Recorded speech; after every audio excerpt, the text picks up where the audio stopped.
The Department of Justice says the issues raised by its report takes a toll on community members who regularly experience these injustices and on the officers and civil servants who serve the community daily with care and impartiality. Tonight, the DOJ spoke to community members during a virtual meeting to address the long list of problems within LMPD. WLKY's Randall Kam joins us now in the studio with more. Randall? Rick and Vicky, the DOJ attorneys who spent years working on the LMPD investigation are speaking out tonight, going in depth about all the ways Louisville police violated citizens' constitutional rights. It comes as an effort toward transparency with the community to break down the issues uncovered throughout the department. DOJ attorneys spent months in Louisville visiting every patrol division and riding along with officers. They reviewed thousands of documents and thousands of hours of body cam video. Among the findings, the widespread use of excessive force by cops on the street. Officers use force simply because people don't immediately follow their orders, even if those people aren't physically resisting or posing a threat to anyone. Officers also use force to punish or retaliate against people that are challenging their authority. During arrests, officers used neck restraints against department policy.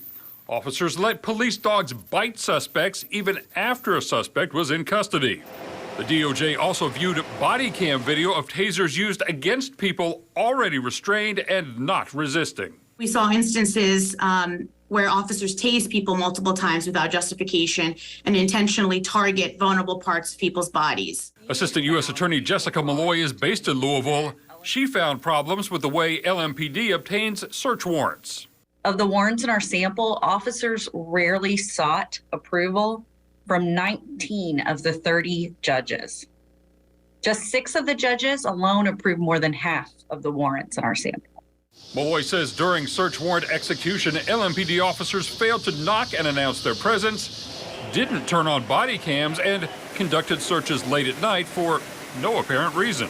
It's a dangerous practice. It puts officers at risk of being misidentified as intruders, and officers are put in a position where they can misinterpret the shock and surprise of residents as a threat. The DOJ also finding blatant racism during traffic stops, searches, and arrests made by Louisville police. LMPD treats black people differently from white people who engage in similar behavior. LMPD disproportionately stops and cites black drivers for minor traffic offenses like equipment violations. For example, black drivers were nearly twice as likely as white drivers to be cited for having one headlight out, almost 4 times as likely to be cited for improperly tinted windows, and nearly 5 times as likely to be cited for improper tags.